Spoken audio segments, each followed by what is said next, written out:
तो सभी बच्चों का कमेंट रहता था कि सर साइंस कराइए साइंस, तो हम आप लोगों के लिए सबसे बेस्ट सीरीज लेकर आए हैं साइंस का। ठीक है, ये सीरीज आपको केवल चैप्टर वाइज रहेगा और प्रीवियस ईयर भी रहेगा, वो भी प्रीवियस कराएंगे और चैप्टर वाइज भी कराएंगे। जितने भी चैप्टर होते हैं साइंस का, क्यों ना साउंड हो क्यों ना लाइट हो, ठीक है, तो सबके सब हम बारी बारी से आपको कराते रहेंगे। तो चैनल पर पहली बार जो चैनल को सब्सक्राइब और शेयर कर दीजिएगा अपने दोस्तों से। तो इस वीडियो में क्लास 1 होगा, इसमें 15 क्वेश्चन देखेंगे, जितने भी प्रकार से क्वेश्चन बने हैं, ठीक है, इस चैप्टर से प्रकाश से, यानी टोटल 60 क्वेश्चन कराएंगे प्रकाश से। 60 में 60 काफी एमसीक्यू रहेगा आप सबके लिए। ठीक है, तो पहली क्लास में हम लोग 15 क्वेश्चन को डिस्कस करेंगे, उसके बाद सेकेंड क्लास में फिर 15, इसी तरह हम लोग 60 क्वेश्चन देखने वाले हैं।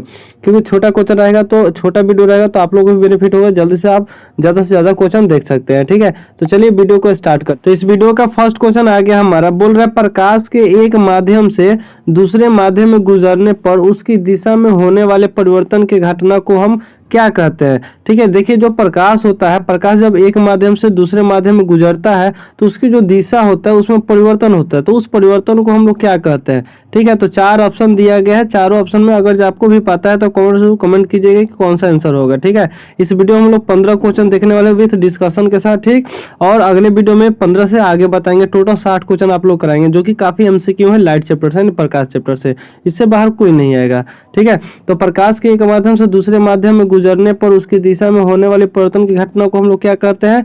तो ऑप्शन नंबर ए मेरा सही हो जाए, रिफ्रैक्शन बोलते हैं, यानी अपवर्तन बोलते हैं। जब भी कोई प्रकाश एक माध्यम से, ठीक है, जब भी कोई प्रकाश एक माध्यम से दूसरे माध्यम में गुजरने पर उसकी दिशा में परिवर्तन हो जाता है तो उस घटना को हम लोग प्रकाश का अपवर्तन कहते हैं। ठीक है, चलिए क्वेश्चन नंबर 2 देखते हैं। कह रहा है क्वेश्चन नंबर 2 कि निम्नलिखित में से कौन सी घटना यह निर्णय लेने में सहायक होती है कि प्रकाश एक अनुप्रस्थ रंग है। ठीक है, यानी ऐसा आपको बताना है यह घटना, ठीक है, कि यह निर्णय लेने में सहायक होती है कि प्रकाश जो है एक अनुप्रस्थ रंग है। ठीक है, तो क्या विवर्तन है कि ध्रुवीकरण है कि अपवर्तन है कि व्यक्तीकरण है। यानी 4 ऑप्शन है, चारों ऑप्शन में से एक करेक्ट ऑप्शन होगा। ठीक है, तो देखिए जब भी आपको बोलेगा कौन सी घटना यह निर्णय लेने में सहायक होती है कि प्रकाश एक अनुप्रस्थ रंग है, कौन है, अनुप्रस्थ रंग, यानी ट्रांसफॉर्म वेव होगा। ठीक है, तो इसका आंसर क्या हो जाएगा, तो 2 का मेरा बी यानी ध्रुवीकरण मेरा सही आंसर हो जाएगा। ठीक है, चलिए नेक्स्ट क्वेश्चन देखते हैं। चलिए क्वेश्चन नंबर 4 देखते हैं। देखिए जो क्वेश्चन नंबर मेरा 3 था वो कुछ मिसअंडरस्टैंडिंग हो गया था, जिसकी वजह से वो क्वेश्चन हटा दिया गया है। ठीक है, क्वेश्चन नंबर 4 बोल रहा है कि प्रकाश वोल्टीय के प्रयोग से सौर ऊर्जा का परिवर्तन निम्नलिखित में से किसके उत्पादन से होता है। जो हमने क्वेश्चन लाया है बहुत परफेक्ट क्वेश्चन लाया है। ठीक है, क्योंकि पूरा एनसीईआरटी टाइप का क्वेश्चन है, तो इसी टाइप का क्वेश्चन आपका एग्जाम में बनेगा। तो बोला कि प्रकाश के वोल्टियों के प्रयोग से सौर ऊर्जा का जो परिवर्तन निम्नलिखित में से किसके उत्पादन से होता है। ठीक है, तो जो 4 का क्वेश्चन का आंसर हो जाएगा मेरा बी हो जाएगा ऑप्शन नंबर, जो इलेक्ट्रिक एनर्जी होता है यानी विद्युत ऊर्जा होता है, इसी के वजह से जो सौर ऊर्जा का परिवर्तन क्या होता है निम्नलिखित में से उत्पादन होता है। ठीक है, यानी प्रकाश के वोल्टियों के। ठीक है, तो ऑप्शन नंबर बी मेरा क्या हो जाएगा, करेक्ट हो जाएगा। ठीक है, चलिए क्वेश्चन नंबर 5 देखते हैं। बोला कि प्रिज्म जो होते हैं, प्रिज्म से गुजरने पर प्रकाश का कौन सा रंग सबसे अधिक विचलन दर्शाता है। ठीक है, तो जो प्रिज्म से गुजरता है प्रकाश उसमें से ऐसा कौन सा सबसे अधिक रंग जो होता है विचलन करता है, ये आपको बताना है।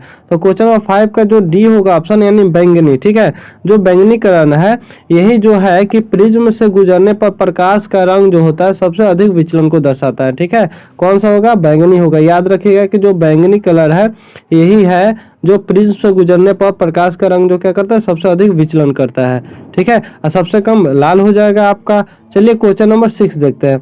क्वेश्चन नंबर 6 बोल रहा है कि जब रंगीन अक्षरों पर समतल यानी समतल मीन्स फ्लैट कांच की पट्टी रखी जाती है, जब रंगीन अक्षरों पर समतल यानी कांच की पट्टी रखी जाती है तो कौन सा अक्षर कम उठा हुआ दिखाई देता है। यानी इसका मतलब समझिए कि जब आप रंगीन अक्षरों पर समतल जो होता है समतल कांच की पट्टी रखी जाती है तो कौन सा ऐसा अक्षर होता है कि कम उठा रहता है, यानी कम उठा रहता है। ठीक है, ये आपको बताना है। तो क्वेश्चन नंबर जो 6 है इसका आंसर क्या हो जाएगा, लाल। अगर लाल रंग को देखा जाए तो अगर जो इसको किसी भी अक्षर में लिखा जाता है लाल रंग को, जैसे मान लेते हैं हम ए लिखे हैं, ठीक है, तो इसको जब देखा जाता है तो फ्लैट कांच की पट्टी पर रखी जाती है तो इसका अक्षर जो होता है ना हल्का उठी हुई मतलब कम उठी हुई दिखाई देती है। ठीक है, चलिए क्वेश्चन नंबर 6 तो हो गया, क्वेश्चन नंबर 6 का आंसर क्या हो जाएगा, लाल हो गया। क्वेश्चन नंबर 7 देखते हैं। बोल रहा है कि नीले और हरे रंग को मिलाने पर कौन सा रंग प्राप्त होता है।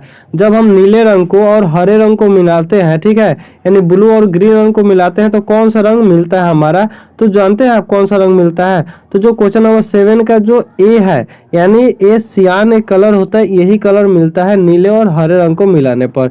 ठीक है, अच्छे से नोट डाउन करते चलिएगा और याद भी करते चलिएगा और एग्जाम के पहले तो जरूर देख लीजिएगा। ठीक, चलिए क्वेश्चन नंबर 8 है। बोल रहा है कि सफेद रंग के प्रकाश में कितने रंग होते हैं। जो सफेद रंग होते हैं, ठीक है, जो सफेद रंग होते हैं, जो सफेद रंग के प्रकाश में कितने रंग है ये बताना है। क्या 3 रंग है, क्या 4 रंग है, कि 6 रंग है, कि 7 रंग है। ठीक है, इसका जरूर कमेंट बताइए कि सफेद रंग के प्रकाश में कितने रंग होते हैं। ठीक है, अगर नहीं पता है तो हम बता दे रहे हैं कि जो सफेद रंग होते हैं उनमें प्रकाश के रंग कितने होते हैं। तो जो क्वेश्चन नंबर 8 है इसका आंसर क्या हो जाएगा, डी, यानी 7 रंग होते हैं। यानी जो मेरा इंद्रधनुष टाइप का होता है उसमें कितने रंग होते हैं, 7 होते हैं। यानी सफेद रंग के प्रकाश में कितने, यानी प्रिज्म में 7 रंग होते हैं। ठीक है, चलिए क्वेश्चन नंबर 9 हम देखते हैं। क्वेश्चन नंबर 9 क्या कह रहा है। बोला कि जो लेंस किरणें, ठीक है, किरणें मीन्स रे होता है। ठीक है, जो लेंस किरणें को एकत्रित करते हैं उस लेंस को क्या कहते हैं। जब भी जितने भी लेंस होते हैं, जितने भी किरण होते हैं उसको इकट्ठा करते हैं, एकत्रित करते हैं, तो उस लेंस को हम क्या कहते हैं। क्या अभिसारी लेंस कहते हैं, क्या अपसारी लेंस कहते हैं, क्या प्लानो लेंस कहते हैं, कि क्या मेनिस्कम लेंस कहते हैं। ये 4 ऑप्शन है, 4 ऑप्शन में से एक कोई सही है। तो एक बार और बता दें कि जो लेंस किरणें को एकत्रित करते हैं उस लेंस को हम क्या कहते हैं, तो अभिसारी लेंस कहते हैं। यानी ऑप्शन नंबर ए मेरा क्या हो जाएगा, करेक्ट हो जाएगा। ठीक है, ऑप्शन नंबर ए मेरा क्या हो जाएगा, करेक्ट हो जाएगा। ठीक है, चलिए क्वेश्चन नंबर हम 10 देखते हैं कि क्वेश्चन नंबर 10 क्या बोल रहा है।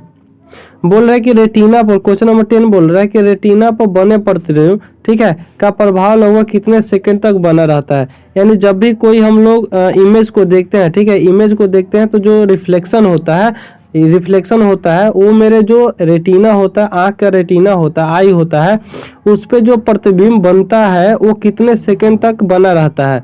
यानी आप देखने के बाद अगर जो नज़र हटा लेते हैं, किसी भी ऑब्जेक्ट को आप देखते हैं उस पर से नज़र आप हटा लेते हैं और किसी दूसरे चीज़ को देखते हैं तो तब भी पहले वाले जो मेरा ऑब्जेक्ट होता है वो दिखाई देता है, लेकिन कितना सेकंड तक दिखाई देता है ये आपको बताना है। तो जब भी रेटिना पर बने प्रतिबिंब का प्रभाव लगभग कितने सेकंड तक बना रहता है, तो 10 का मेरा सी हो जाएगा। 1/16 सेकंड तक हमें प्रतिबिंब दिखाई देता है, किस पे, रेटिना पर। ठीक है, चलिए क्वेश्चन नंबर 11 देखते हैं।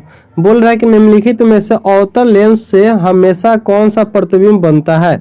ठीक है, निम्नलिखित में से अवतल लेंस से हमेशा कौन सा प्रतिबिंब बनता है। जब भी अवतल लेंस की बात करें तो इसमें जो मेरा बनता है प्रतिबिंब वो बनता है अभिसारी और सीधा। क्या बनता है, अभिसारी यानी वर्चुअल एंड इरेक्ट जो इमेज होता है यही बनता है कौन सा, अवतल यानी कॉनकेव लेंस से। ठीक है, कॉनकेव लेंस से हमेशा जो प्रतिबिंब बनता है यानी रिफ्लेक्शन बनता है वो अभिसारी और सीधा बनता है। यानी ऑप्शन नंबर बी मेरा क्या हो जाएगा, करेक्ट आंसर हो जाएगा, ऑप्शन नंबर मेरा बी। चलिए क्वेश्चन नंबर 12 देखते हैं। बोल रहा है कि दृश्य का एक अति व्यापक क्षेत्र किस दर्पण से अवलोकित होता है।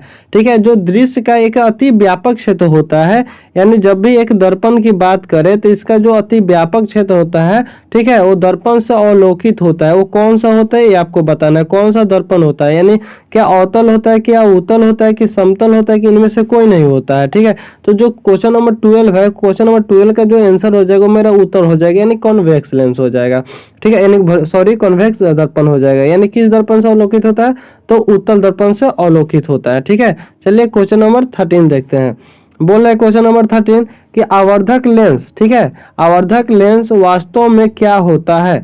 जो आवर्धक लेंस होता है यानी वास्तव में क्या होता है ये आपको बताना है। जो 13 का जो सी ऑप्शन है यानी उत्तल लेंस को क्या करेंगे, आवर्धक लेंस वास्तव में होता है। ठीक है, यानी आवर्धक लेंस कौन होता है, उत्तल लेंस होता है, यानी कॉन्वेक्स लेंस होता है। ठीक है, चलिए क्वेश्चन नंबर 14 देखते हैं।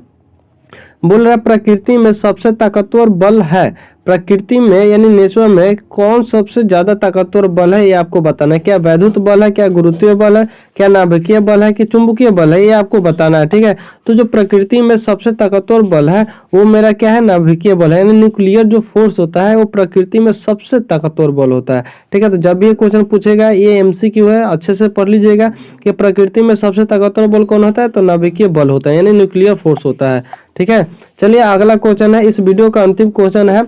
बोल रहा है कि पेरिस्कोप किस सिद्धांत पर काम करता है। जो पेरिस्कोप होता है वो किस सिद्धांत पर काम करता है ये बताना है। तो जो पेरिस्कोप होता है वो हमारा किस पर काम करता है, तो परावर्तन पर करता है, यानी रिफ्लेक्शन पर काम करता है। कौन? पेरिस्कोप। ठीक है, तो आशा करते हैं कि वीडियो आपको अच्छा लगा होगा, अच्छे से प्रैक्टिस कर लीजिएगा। ठीक है, नेक्स्ट वीडियो में 16 से हम क्वेश्चन स्टार्ट करेंगे। ठीक है, कहाँ तक? तो 30 तक। चलिए मिलते हैं अगले वीडियो में, प्लेलिस्ट में जाकर चेक कर लीजिएगा। ठीक है, जय हिंद, जय भारत।